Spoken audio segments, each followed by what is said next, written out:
Alright, so I'm going to fly it close so you guys can hear what it sounds like.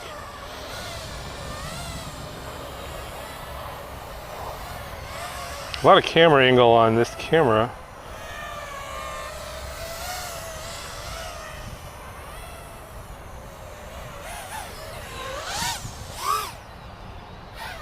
Running a 4S650. I'm not running the Go2 on here. And yeah, it's got a lot of pep. It's very light, so it's expected.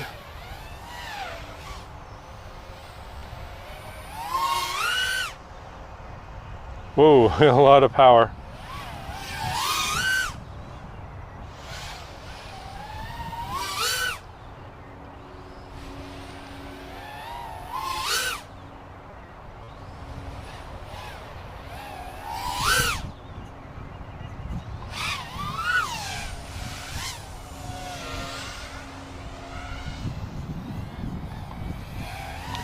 So I'm not 100% sure how much flight time I'm going to get on this battery. My LiPos are very old, have a lot of cycles on them, but I decided not to spend more money on batteries for now. I'm just going to deal with the shorter flight times.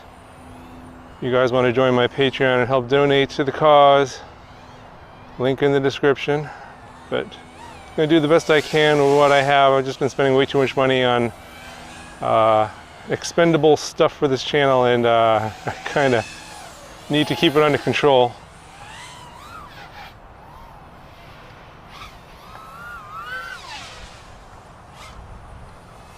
So I think the acro performance is pretty good for 3500 kV motors. Again, this is very, very light with Express LRS built in and everything.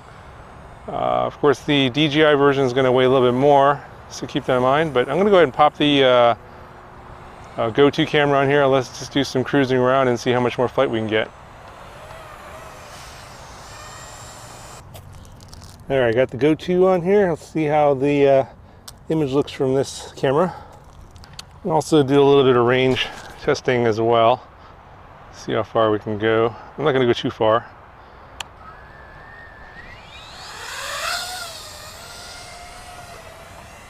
So the out-of-the-box tune on this is pretty decent. Let's see how it is with the camera on here.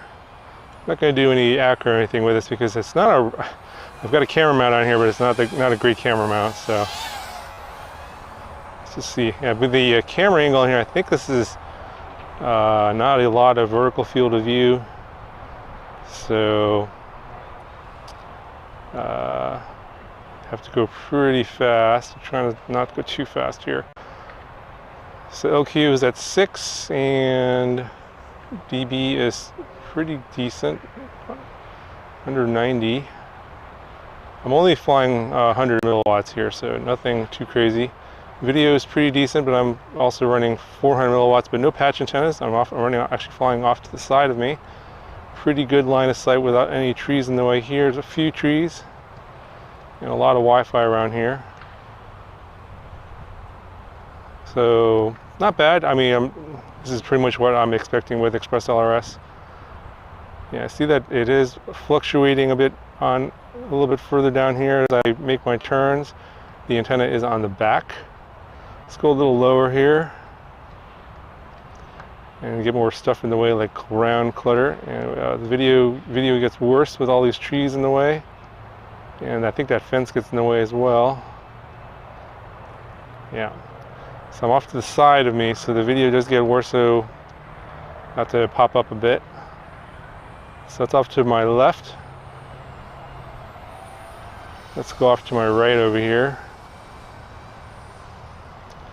Still at 3.8 volts, got 4.5 minutes of flight on a 654S with about 300 flights on it, at least. So this area over here is a bit like a little bit of depression. So if I go low and the ground's going to get in the way, and my video is going to get worse. And it's not too bad. I'm not too far away here. Not too bad. Not too bad over here. And yeah. Not too bad on the control link either, but it does kind of fluctuates a lot. Like, see, it's at 100, and then like it starts blinking. It's kind of erratic. And I'm not that far away, but I am only on 100 milliwatts. But it was like as soon as I get clear line of sight here, it gets much better. So let me get up a little higher, and let's see here.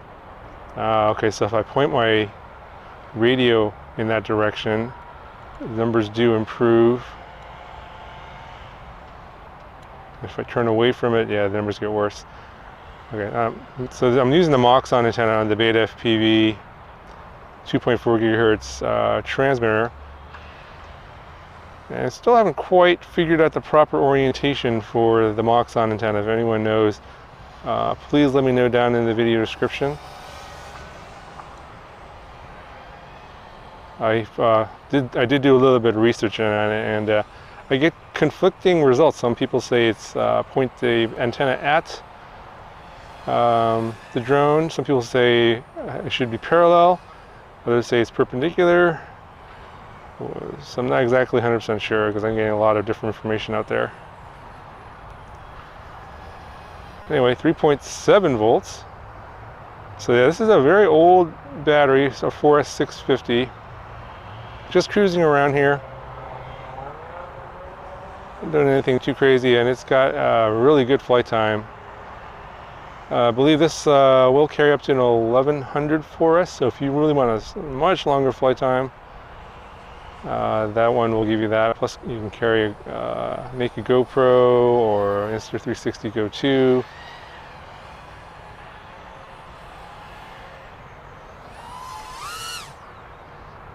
Yeah, I can feel the weight. Oh yeah. So you can see the little bit of wobbling. It's not going to come on the Insta360 Go camera or the footage because of the stabilization, but I saw a little bit of that wobbling. Right there, the apex of the power loop, that is from the camera weight. You don't see it when you're just cruising around, but when you try to do acro with that extra weight on there, you can see it and you can feel it.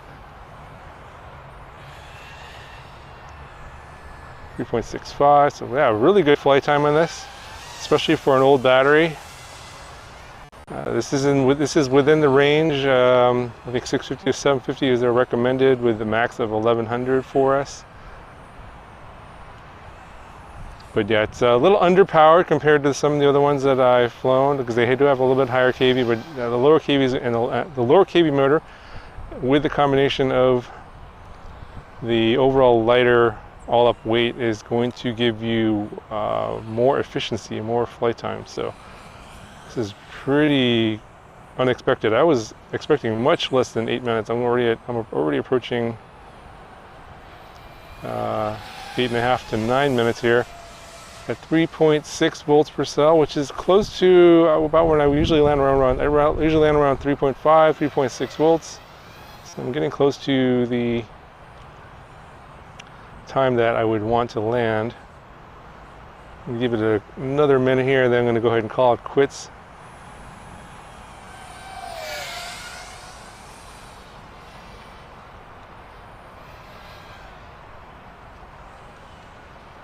And the low voltage warning hasn't come on yet on the drone. It must be set fairly low.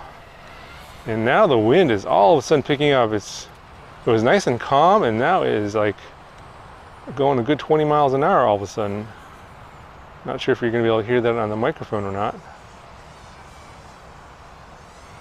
I'm actually really impressed at the flight time, especially considering this old battery. I just flew this one old battery on one of the other 3.5-inch miles, and I got a very short flight time. I can't remember which one it was. I think it was the GIP RC one maybe. And I was doing more acro with that, but I didn't get anywhere close to this flight time. I think it was around 4 or 5 minutes. So look at it, it's still sticking at like 3.6 volts. 10 minutes. I'm going to call it quits here. 10-minute flight time on a 4S650. Pretty nuts. Let me know what you guys think.